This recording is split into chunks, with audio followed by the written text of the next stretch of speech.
Viva Maria Imaculada! Sou Fábio de Jesus por Maria e esse é o canal Subindo a Montanha.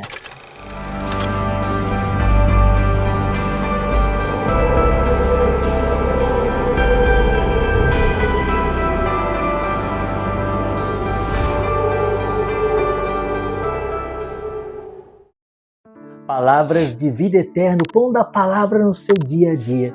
Porque não só de pão vive o homem, mas de toda a palavra que provém da boca de Deus. Hoje é domingo, dia do Senhor. Hoje alcançamos o 22º domingo do tempo comum. E o evangelho que a igreja nos propõe está em Mateus, capítulo 16, versículos de 21 a 27. Abra o seu coração. É uma mensagem do céu para você. Pelo sinal da Santa Cruz, livra-nos Deus, nosso Senhor, de todos os nossos inimigos. Em nome do Pai, do Filho e do Espírito Santo. Amém. Desde então, Jesus começou a manifestar a seus discípulos que precisava ir a Jerusalém e sofrer muito da parte dos anciãos, dos príncipes, dos sacerdotes e dos escribas. Seria morto e ressuscitaria ao terceiro dia. Pedro então começou a interpelá-lo e protestar nestes termos: que Deus não permita isso, Senhor. Isso não te acontecerá. Mas Jesus, voltando-se para ele, disse-lhe: afasta-te, Satanás. Tu és para mim um escândalo. Teus pensamentos não são de Deus, mas dos homens. Em seguida, Jesus disse a seus discípulos: se alguém quiser vir comigo, renuncie-se a si mesmo, tome a sua cruz e siga-me. Porque aquele que quiser salvar a sua vida irá perdê-la, mas aquele que tiver sacrificado a sua vida por minha causa irá recobrá-la. Que servirá a um homem ganhar o mundo inteiro se venha prejudicar a sua vida? Ou que dará um homem em troca da sua vida? Porque o Filho do Homem há de vir na glória de seu Pai com seus anjos, e então recompensará a cada um segundo suas obras. Palavra da salvação. Glória a vós, Senhor.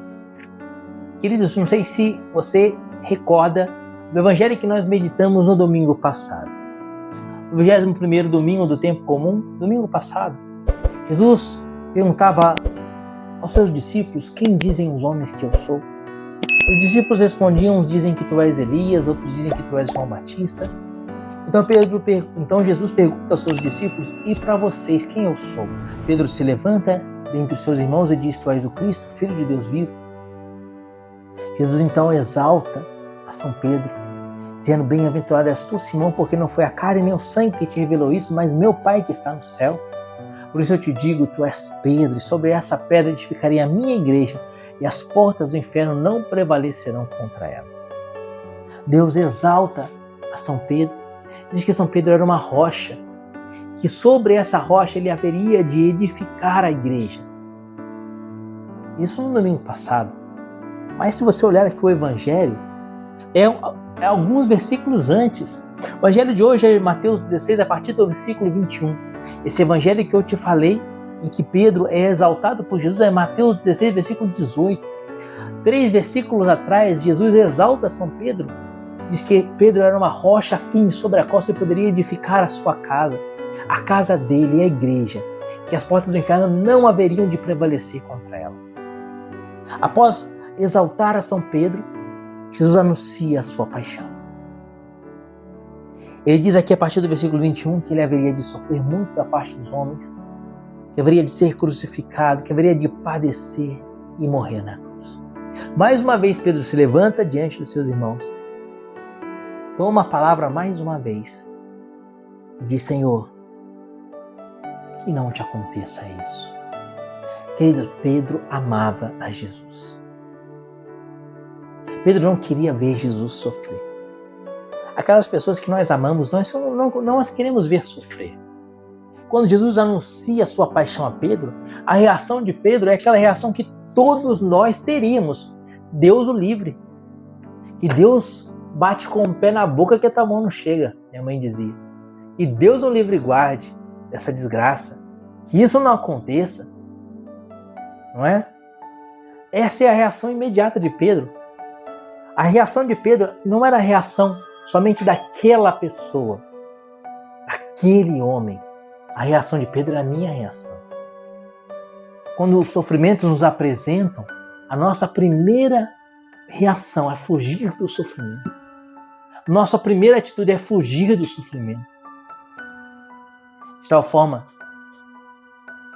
que aquilo que Pedro fala diante da paixão de Jesus, Pedro é apenas mais uma vez o porta-voz de todos aqueles apóstolos que todos pensavam exatamente a mesma coisa. Que Deus o livre, que isso não te aconteça, Senhor. Queridos, então por que a resposta de Jesus para São Pedro é uma resposta tão dura? Já que a atitude de Pedro é uma atitude tão humana. Jesus se aproxima de Pedro e diz: afasta-te de mim, Satanás. Olha o que vai dizer Jesus para Pedro. Versículo 23. Mas Jesus, voltando-se para ele, disse: afasta-te, Satanás, tu és para mim um escândalo. Teus pensamentos não são de Deus, mas dos homens. Teus pensamentos não são de Deus, mas dos homens. Exatamente aquilo que eu acabei de mencionar para vocês. O pensamento de Pedro era o meu pensamento, o seu pensamento é o pensamento de qualquer pessoa. E Jesus diz isso. Os teus pensamentos, Pedro, não são os pensamentos de Deus, são os pensamentos de homem. Mas não era razoável que Pedro tivesse pensamentos humanos, já que Pedro é um homem? Não era razoável que o conselho de Pedro para Jesus: Senhor, que isso não te aconteça, Deus o livre, de jeito nenhum, a cruz não, Senhor. Não era razoável que Pedro tivesse essa reação? Era razoável. Por que então Jesus é tão duro com São Pedro? Afasta-te de mim, Satanás. Jesus não chamou os fariseus de Satanás. Jesus disse que eles eram filhos de víboras, ou seja, filhos de Satanás, mas não o próprio Satanás. Jesus não chama os fariseus de Satanás, mas Jesus chama Pedro, seu apóstolo escolhido, o líder de todos os apóstolos, a pedra sobre a qual ele edificaria a sua igreja. Ele o chama de Satanás. Por que tanta severidade? Pedro havia acabado de ser promovido a pedra, né? Vamos falar então de pedreiros. Eles acontece que Jesus queria edificar a sua casa sobre essa pedra. Tu és Pedro, e sobre essa pedra edificaria a minha igreja. Jesus queria edificar. Imagina você um pedreiro que precisa edificar uma casa e que recebeu de um patrão a incumbência de edificar essa casa. Você sabe muito bem que para um pedreiro construir uma casa requer sofrimentos, não é? É sol, é chuva, é frio, é calor, é virar concreto, é carregar tijolos, é carregar areia, é carregar pedra. Você sabe muito bem que o trabalho da construção civil é um trabalho árduo. Imagina você que paga um pedreiro para construir uma casa e o pedreiro não quer o sofrimento da obra. E vendo o trabalho que ele tem que exercer, vendo aquela missão que ele tem que cumprir, ele diz: não, eu não vou fazer isso não. Mas ele já recebeu o salário. Mas está muito quente o sol, eu não vou trabalhar hoje porque o sol está quente. No outro dia, não vou trabalhar porque está chovendo, eu estou gripado. No outro dia, eu não vou trabalhar porque hoje eu estou muito cansado. Outro dia, eu não vou trabalhar porque eu estou com dor na coluna. E o pedreiro não vai trabalhar. Porque se o pedreiro não trabalha, a casa não é edificada. A casa não fica pronta. Da mesma forma, Jesus quer edificar uma casa, os nossos corações. E a casa que Ele quer edificar nos nossos corações é Ele mesmo. Ele quer nos fazer santos, completamente santos. Só que para ser santo dá trabalho. É preciso se desapegar das coisas desse mundo. A segunda leitura de hoje, São Paulo vai dizer em Romanos capítulo 12, versículo 1, não vos conformeis com este mundo. Conformar com o mundo, a gente toma a forma do mundo. Jesus quer deformar essa forma mundana em nós e nos moldar conforme a forma dele. Assim como o oleiro de Jeremias, que vendo que o vaso de cerâmica não está de acordo com o seu planejamento, ele destrói aquele vaso de cerâmica e edifica, molda um novo vaso de cerâmica. Por isso a cruz. Por isso nós sofremos. Eles não é que Deus nos goste de ver sofrer. Não é que Deus se alegre de ver o nosso sofrimento, é claro que não. Mas é necessário o processo da cruz para que nós nos desapeguemos do espírito desse mundo, para que a gente se desligue das coisas que passam e nos agarremos às coisas que não passam.